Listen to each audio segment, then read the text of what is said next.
Good evening, Montana. Thank you for joining us. I'm Tarvarious Haywood. One person is hurt after a shot was fired late last night. GFPD tells us it all happened just before 9 p.m.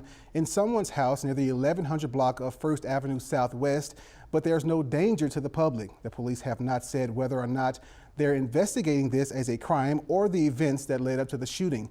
We will keep you updated as we learn more. And I've been working this case for the past 24 hours now, and everyone I've come in contact with seems to be keeping a pretty tight lip. They're not saying much right now, and I am in Havre at the town pump that's getting quite the national attention, all because a U.S. Border Patrol officer heard 2 American citizens speaking Spanish. 2 days now, and people have been so generous to invite me into their homes just to show me how they're surviving. And sadly, Jackie Sharp's story is just one of many just trying to survive this winter season. Actually seeing if they understand the charges that are brought against them. From there, Professor Laura Kirsch tells me that it's a very detailed process that's done through the Montana State Hospital. Residents are not happy now that the Department of Housing and Urban Development is asking residents to kick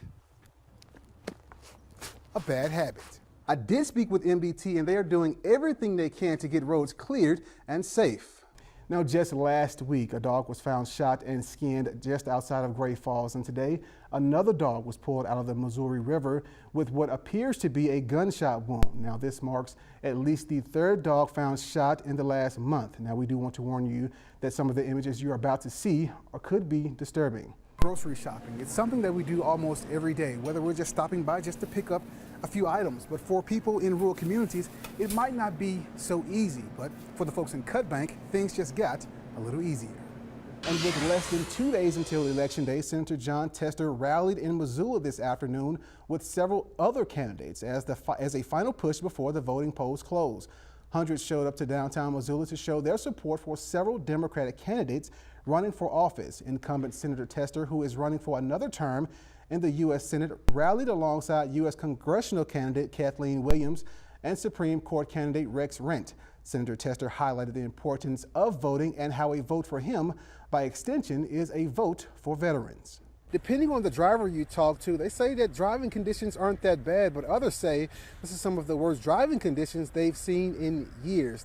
Now, things are getting quite heated around this time of the year. Yeah. So tell me, is that the same for weather?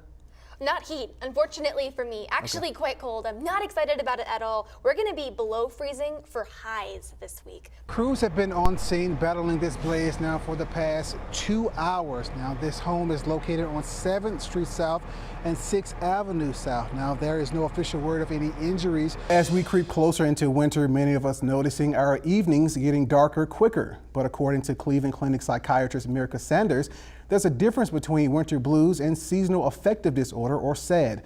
She says SAD happens when winter blues turned into depressed mood that extends into weeks instead of days.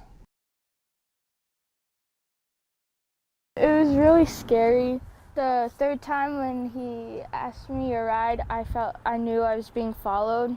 Tuesday morning, Madison, a 7th grader at East Middle School, was walking to class. When she made it to the intersection of 1st Avenue North and 29th Street North, she noticed a man in a white Jeep similar to this one had circled her 3 times before stopping. I didn't know what to do. I was kind of panicky, so I called my mom. The young woman said no, and the man took off. She thought that was the end of it, but the man continued to follow her several blocks. Jamie Brown, Madison's mother, says she was worried out of her mind. I was scared, panicked, not knowing, is she going to make it there? Am I going to get another call that she didn't make it to school? But Madison did make it to the school, ran through these doors, and filed a report. Aaron Frick, a school resource officer, explained Madison did everything right under the circumstances. Although dangerous situations can't be avoided, there is a way to lower the chances of one happening, and that's by traveling in a group. Kids not walking alone. They're far less likely to be approached by anybody if they're walking with a friend, let alone if they can grab a couple of friends. Officer Frick explained that there are several apps that can help monitor your child's location, but they don't always work.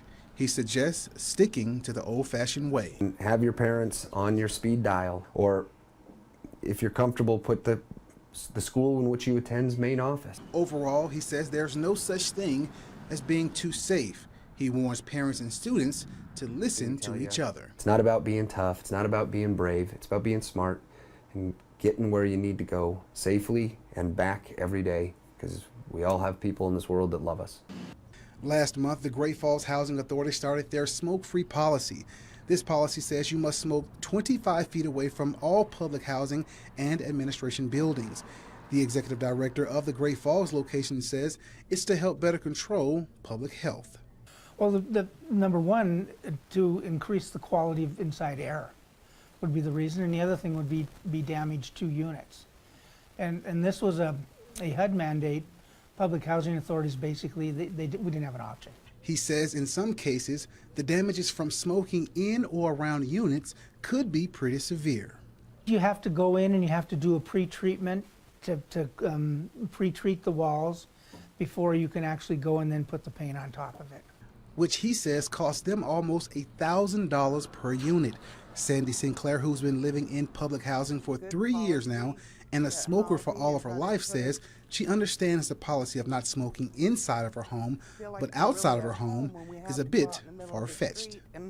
I'm crippled now and walk with crutches and things. I could fall down in the winter and get hurt, and and nobody see me out there or anything. So, I think it should be a little bit of the people's rights to, be able to smoke on the porch and feel at home a little bit. She thinks as long as she's not putting anyone else's health in harm's way, then everything should be just fine. We can't go anywhere and smoke anywhere as it is now, and it is an addiction and it's a bad one, but we should have some rights. Sinclair added that rules are in place for a reason, but officials should hear what the public wants first. And if we don't stand up and at least speak what we feel, then we're not going to be heard. And I do want to be heard. First few hours really are your most important, because time is of the essence, and the sooner you get it out, the better. Sheriff Edwards says no search is the same. It takes extreme planning and coordination to make sure a search is successful.